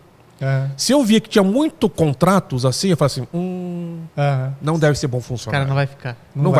Não vai ficar. Não é estável. Não é estável, né? Realmente, na minha época, na época do meu pai falava isso comigo, né? Ele falava assim, na minha época era assim, a pessoa começava a trabalhar numa empresa, se aposentava na mesma empresa. Na minha época já não era tão assim, mas era trabalhar pelo menos muitos anos numa empresa antes de mudar para outra empresa, né? E realmente é bem isso mesmo. Você tá falando, a geração da Emi, a geração da Emily e da Lívia, vai ser uma geração, uma geração que vai ser completamente diferente. E assim, não é agora volta que não é mudar de emprego, é pivotar carreira. É você começar como engenheiro e terminar como médico. Mas não é que você não sabe o que é desistiu ou vai somando. Eu tenho um amigo mesmo que ele formado em engenharia na Poli, mecatrônica, e ele foi fazer mestrado e doutorado nos Estados Unidos na área de medicina, mexendo com nanotecnologia aplicado na área de medicina. Você pergunta para ele hoje, fala assim, Guinho, o que você é hoje? Você é engenheiro? Você é médico? Ele fala assim, eu não sei o que eu sou. Eu não sei o que eu sou porque minha profissão não existe. Minha linha de pesquisa é muito nova. Por isso que existe muito aquele lance de novas profissões sempre surgindo. E outras vão desaparecendo. E as que não desaparecerem vão se metamorfosear em alguma coisa, né? Mas, assim, eu perdi um pouco da linha do que eu estava falando, né? Mas... Tem problema. É assim mesmo. Tem problema. Mas eu acho que... Você está falando, então, a geração das meninas vão pivotar bastante. Vão pivotar muito de carreira, mas isso vai ser normal. Mas será que a gente está preparando elas para isso? Essa aqui é a questão. Né? Porque se não for, a gente vai precisar olhar para o futuro e falar assim, olha, vestibular é uma coisa que a escola está preparando você para o vestibular, achando que o vestibular é o ponto final, mas não é. Hoje, para a gente, no Imaginal, a gente acredita que passar numa universidade, na primeira, é o primeiro ponto de partida da sua carreira. Você vai fazer muitas outras faculdades, especialização, vai mudar de curso, isso vai ser normal. Por isso que estão até revendo se faculdade tem que durar 5 anos mesmo. Né? Mas, deixa eu... Porque veio essa pergunta agora daqui. Muitas pessoas, muitos jovens hoje, e eu vejo isso, eles são imediatistas. Eles querem tudo para ontem. Eles querem enriquecer para ontem. E muito adulto também. Muito adulto também. Eles querem construir em meses o que nossos pais levaram anos para construir. Hoje é mais fácil? De certa forma é. Mas o pensamento nunca é a curto prazo dessa maneira. Eu percebo que você virar um líder imaginal, você virar um líder completo, leva tempo. É o que a gente fala no Próximas Gerações, que é um processo. Tem aquele processo da borboleta. Às vezes você precisa ter um mentor, alguém junto com você para te auxiliar. E sair da zona de conforto dói. Muito. Não é legal. Para ninguém é. Se alguém falar que gosta, não é assim, né? A maioria não gosta, porque, tô lá fazendo o meu, para que eu quero mudar? E o que você fala para essa galera do curto prazo? Que quer as coisas para ontem? Que o cara não quer esperar. Trabalhei 6 meses aqui, não deu o que eu queria, não subi de cargo, não recebi aumento, vou embora. O cara não me valorizou aqui em 3 meses, vou sair. Hoje é assim, cara, né? A gente vê isso aí. O que eu diria é o seguinte. Primeiro, se o imediatismo está ligado ao que a gente chama de cenoura, né? Porque tem aquela filosofia do chicote da cenoura, né? Na era industrial, motivação extrínseca. Trabalhou bem? Cenoura. Trabalhou mal? Chicote. Então é na base da recompensa e do castigo. Né? Então, se eu não recebo recompensa suficiente, eu vou embora.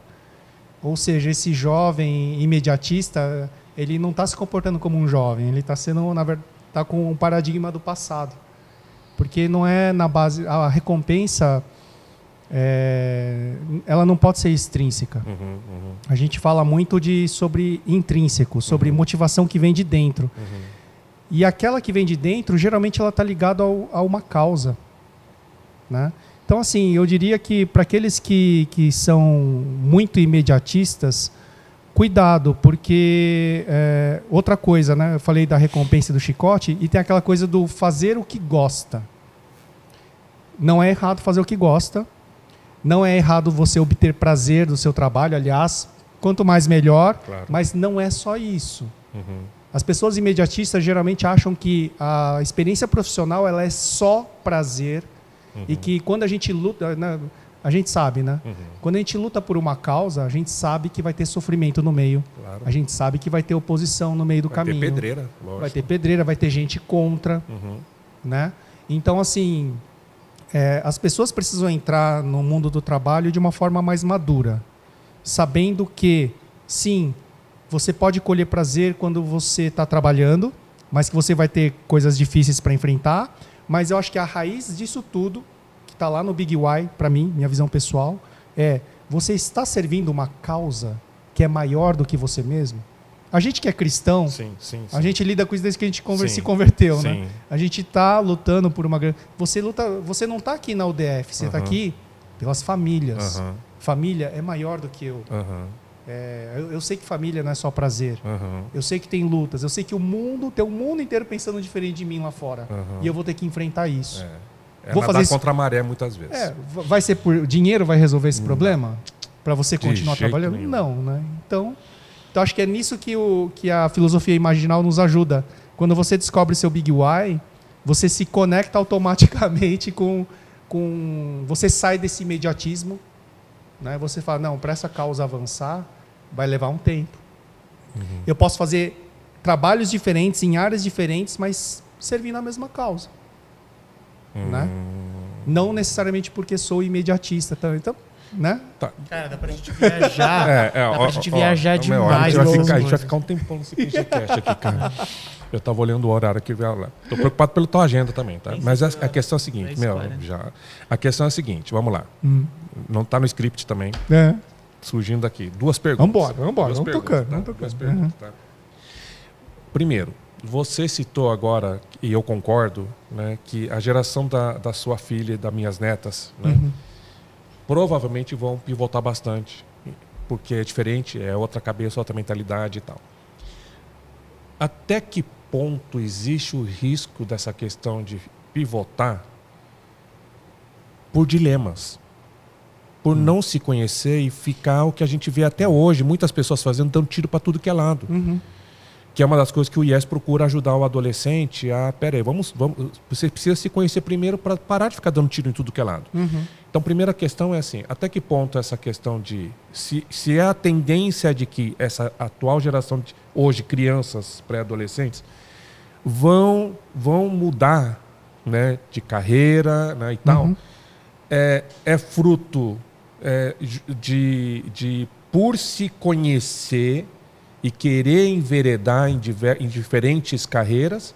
Excelente pergunta. Ou pelo fato de não se conhecer e vamos tentar para ver no que vai dar. Como equacionar isso, Ivan? Eu acho que tem os dois.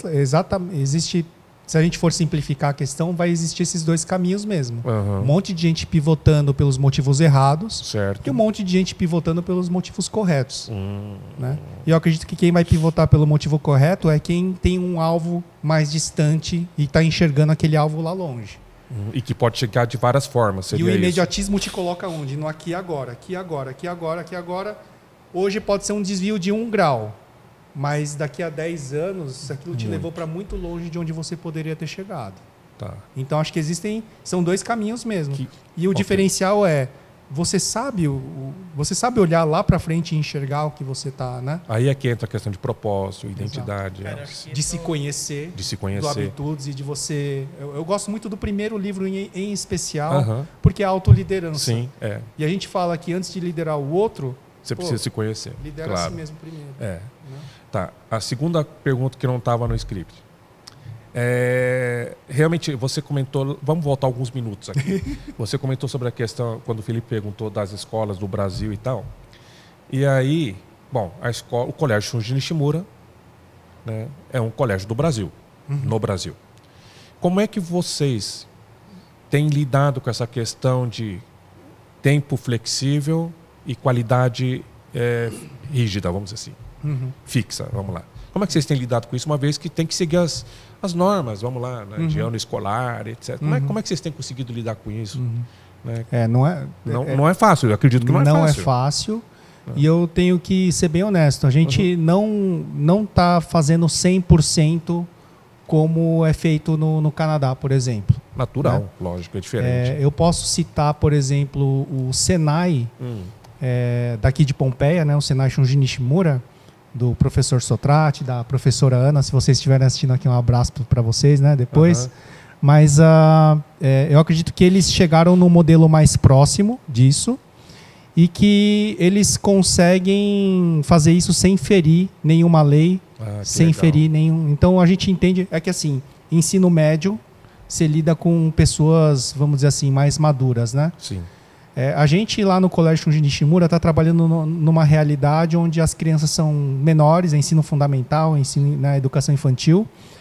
Então a gente encontra alguns outros obstáculos. Tá. Okay. Né? Mas assim, é possível fazer. À medida que o professor... A chave para mim está onde?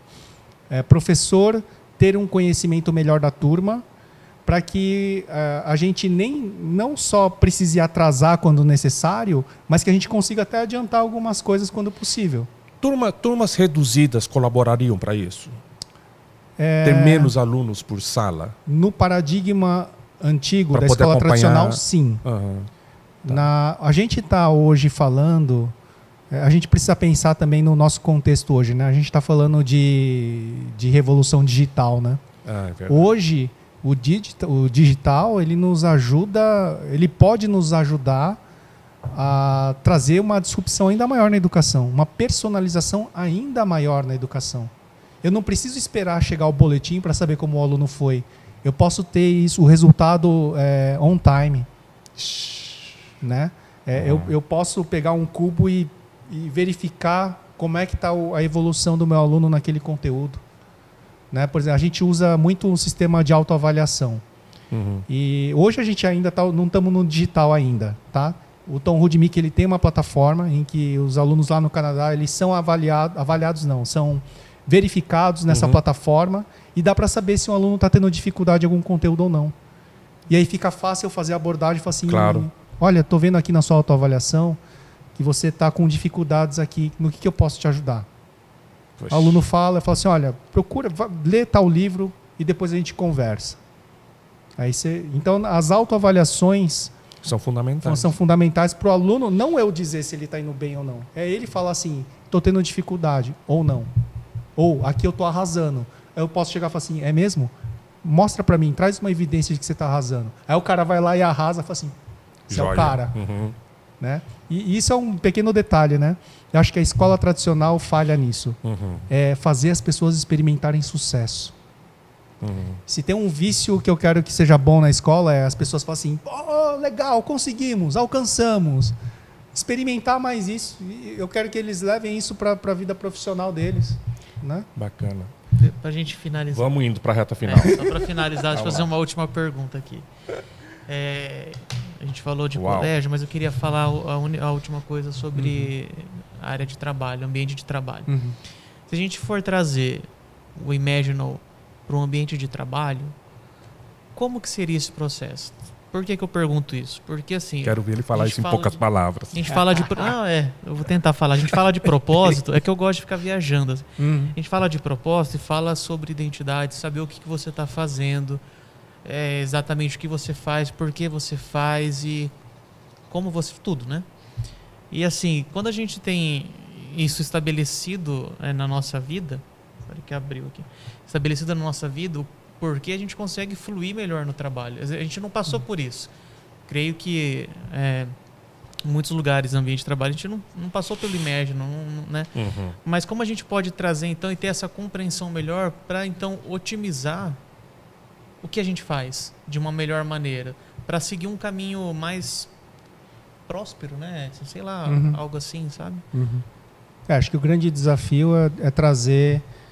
O Imaginal, ele cabe em vários ambientes, porque a gente está falando não de uma metodologia, a gente está falando de uma filosofia. Sim. Filosofia é que nem água. Ela vai e ocupa a forma do recipiente que você derramar ela, né? Ambiente de trabalho, eu acredito muito, trazendo da experiência da escola para o mundo do trabalho, tá? Ambiente, né? A cultura que você cria dentro do seu ambiente de trabalho é o que vai definir se as pessoas vão ter essa fluidez maior ou não. À medida que você tem pessoas que não estão lutando por um emprego só para sobreviver, e você tem mais pessoas conectadas a propósitos pessoais fortes, e você ser um ambiente de trabalho com uma visão forte e que dá casamento, visão do colaborador e visão da empresa demete, fica cada vez mais poderoso esse negócio aqui da gente ter as 5 chaves... E viável, né? E viável. Factível. Né? E sem... eu acredito assim, que salário é uma coisa que tem que ser digna, né? Claro. Tem que dar sobrevivência para as pessoas, mas o que pessoas... Desculpa, vou pedir licença até para pegar algumas literaturas paralelas, né? Mas quando a pessoa está devidamente motivada, motivação intrínseca está alinhada com o propósito da organização, não é com dinheiro que você consegue produção melhor. Você consegue dando mais autonomia para as pessoas, porque ela já tem aquilo que ela precisa. Esse daqui é um livro fantástico que eu né, acho que todo mundo deveria ler. Isso daqui fala sobre a organização sem medo, e na aprendizagem profunda fala muito isso, sobre eliminar o medo do ambiente de aprendizagem. Medo bloqueia neurologicamente a aprendizagem, tá? E o medo vai fazer com que as coisas não fluam como devem fluir dentro de uma cultura que a gente deseja o quê? Pessoas com autonomia, que dão o seu melhor porque acreditam no lugar onde elas trabalham. Ok. E esse outro? Esse outro aqui é o Mindset, da Carol Dweck. Esse aqui o pessoal fala, já virou carne de vaca já, né? Esse aqui é leitura obrigatória para qualquer área de trabalho, mas não dá para negar que o Tom bebeu dessa fonte. Né? Aliás, esses 2 livros aqui, o Tom até cita em palestras dele, fala que tem muito a ver com o que ele fala aqui no Tornando-se Imaginal. Bacana. Né? Que uma coisa aqui no Mindset interessante é mindset de crescimento ou mindset fixo. Mindset fixo é assim: eu vou te elogiar e falar assim, Edson, você é muito inteligente. E você vai falar assim, o Ivan me acha inteligente, então eu não posso nunca demonstrar que eu sou burro para ele. Você se torna um cara, uma prisão. Sim. Né? Eu posso falar uma coisa diferente para você. Eu falo assim, Edson, você é um cara muito tenaz e você é um cara com a mente muito aberta. Né? Ou eu vou elogiar você é um cara muito organizado, pelo que eu vi aqui e tal. E eu tô te elogiando não pelo que você é, mas pelo que você fez. E isso daí eu vou criar em você um mindset de crescimento e que você vai falar assim, poxa, eu posso ser mais organizado que isso até. Você vai buscar melhorar. Entendi, né? Entendi. Então, esse livro aqui é fantástico por causa disso. Você vai mexer com a maneira como você pensa, vai te abrir para mais aprendizagens ou vai te fechar. Entendi. Né? Correto. Cara, que doideira. Bom, tem uma série de outras coisas, não. Vamos para a reta final aqui. Vamos lá. É que tem umas questões aqui mas não precisamos nem entrar, que o Tom fala numa parte final do livro e fala sobre a questão, até mesmo a questão cerebral, etc. e tal, né? Mais uma coisa que me chamou a atenção antes da gente ir então, indo já para a reta final aqui, me chamou a atenção também é que o Tom ele escreveu o seguinte, abre aspas. A insatisfação não é o que motiva os líderes Imaginal a criarem. A insatisfação pode iniciar o processo de visualização, de imaginar um futuro que seja diferente da realidade atual, mas raramente é poderosa o suficiente para motivar as pessoas a realizarem feitos notáveis. A insatisfação não será o combustível da criação, mas sim o amor. Fecha aspas. Cara, qual é o que ele está querendo dizer? O que o amor é o que permeia tudo isso do Imaginal, muito mais do que a insatisfação do que se vê hoje da situação para poder levar a mudança, querer fazer a mudança. É o amor nesse aspecto. Explica para a gente. Acho que insatisfação é uma fagulha, né? Para acender um fogo, né? Mas quando ele fala de amor, né? O que eu vou falar tem aqui no livro, mas tem muito mais na Bíblia. Tá? Ele bebeu a fonte aqui, não é nenhum desses livros, a fonte é a Bíblia Sagrada. Tá? Amor, a gente fala assim, né? Fé, esperança e amor. Né? Fé tem a ver com acreditar, tem a ver com você precisa ser capaz de acreditar em alguma coisa. Esperança tem a ver com visão de futuro, porque você vai esperar por algo que não existe ainda, algo que precisa ser criado. Né? Então, fé é como eu estou agora, esperança em alguma coisa que eu estou vendo lá no futuro que eu preciso projetar para criar, para ter aquilo no futuro. E amor, modus operandi, modo de operação. Eu brinco que fé, cabeça, esperança, coração e amor, mãos. Porque eu vou construir com amor aquilo que eu estou projetando para o futuro. Então, o amor, ele entra nessa questão. Eu não quero mudar o mundo porque eu estou insatisfeito com o mundo. Eu quero mudar o mundo porque eu amo o mundo. Amo as pessoas, amo... Né? Então, assim, é diferente, né? Você... Uma outra pegada, né? Uma outra pegada. Você pode ser um revoltado. A motivação e você pode virar um terrorista, porque ele tem ou uma insatisfação, alguma coisa assim. Ou você pode ser um Jesus Cristo, que fez a maior revolução de todas, usando qual ferramenta? A insatisfação com o nosso pecado? Né? Ele foi o amor pela criação. Né? Vou fazer a minha última pergunta. O Felipe vai fazer a dele também daqui a pouquinho. E daí eu quero que você comentasse sobre esse livro aqui. Legal. Que é o que você... Esse é jabá. Ivan, bom demais, né? Cara, eu tô amando esse bate-papo também. Né? Foi bom. Caminhando para o final, então, da nossa conversa aqui, BGCast, que conexão que você pode fazer, se fosse colocar em palavras ou em uma frase ou uma declaração, que conexão que você, Ivan, pode fazer entre ser imaginal e os propósitos de Deus para a vida de uma pessoa? Sabe? Tem conexão entre... Tipo assim, eu vou falar brincando, mas tipo assim, para mim eu não tenho dúvida que ser imaginal é de Deus. Não tenho dúvida disso. Mas vamos tentar, assim, para finalizar, que conexão que você poderia fazer entre uma pessoa ser imaginal, o propósito que Deus tem para aquela pessoa? Tá? Eu acho que a grande conexão que a gente poderia fazer é que, por exemplo, eu não consigo ser imaginal só dentro da escola.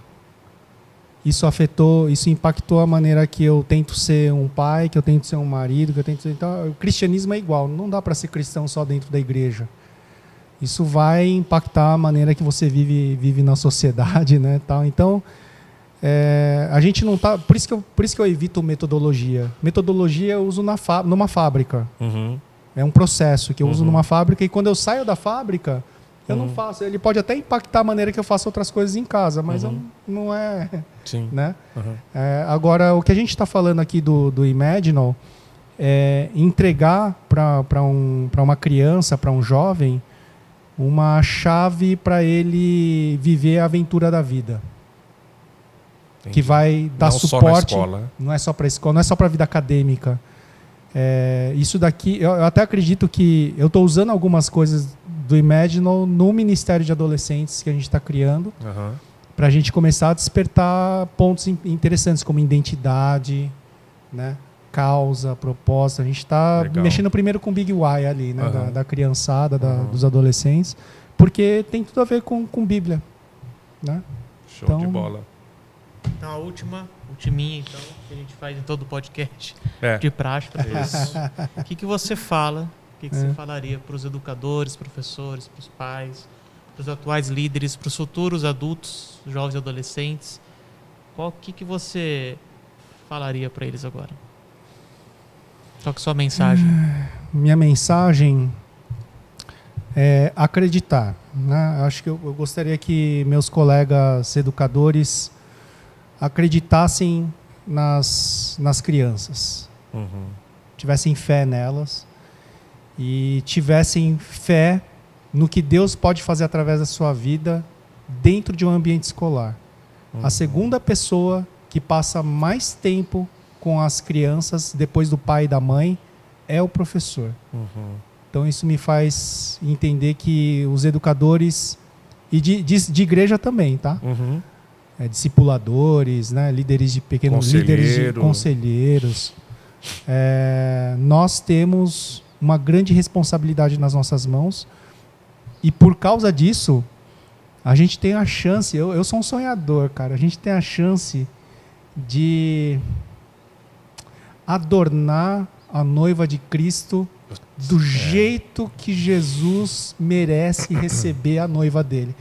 Jesus não quer uma noiva esfarrapada. Jesus não vai casar com qualquer uma. Né? A gente tem que usar as melhores ferramentas, as melhores estratégias para a gente ser a melhor noiva de Cristo possível. E a escola, ela pode ser usada para isso, né? Como esse grande lugar para transformar vidas, para mudar a maneira de pensar, né? Show de bola. Isso aí. Muito bom, cara. Muito bom. Essa conversa foi boa demais. Ivan, cara, não podemos terminar aqui o PGCast de hoje sem você falar disso aqui. Conta pra gente, conta pro pessoal que tá assistindo a gente aí. Isso aqui é um presente que eu tô dando aqui pro Edson, pro Jean Felipe, tá? Esse livro chama Contos da Criação. Se você for lá em www.maná, com H no final, manabooks.com.br e digitar lá na barra de pesquisa, você vai encontrar esse livro lá. Esse livro eu estava contando para o Edson, eu escrevi as ideias iniciais há muito tempo atrás, uns 10 anos atrás, quando eu estava caminhando com adolescentes na igreja, fazendo discipulado e etc. E eu sempre ficava fazendo provocações com ele, né? Falei assim, olha, imagina como será que era a vida de Adão e Eva? Né? Poxa, como é que será que era a relação? Pô, será que era só lá ficar dando nome para os animais? O que eles faziam durante o dia? Como é que era caminhar com Deus no final da tarde? Eu ficava provocando eles para extrair um pouco mais das entrelinhas da Bíblia. E, poxa, a gente inventou tanta coisa legal.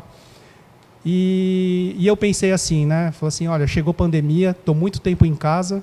Acho que chegou na hora de mexer nessas histórias. Comecei a colocar elas em ordem e tal. Bacana. E minha filha tá adolescente, tá naquela fase de não curtir muito leitura, tal, né?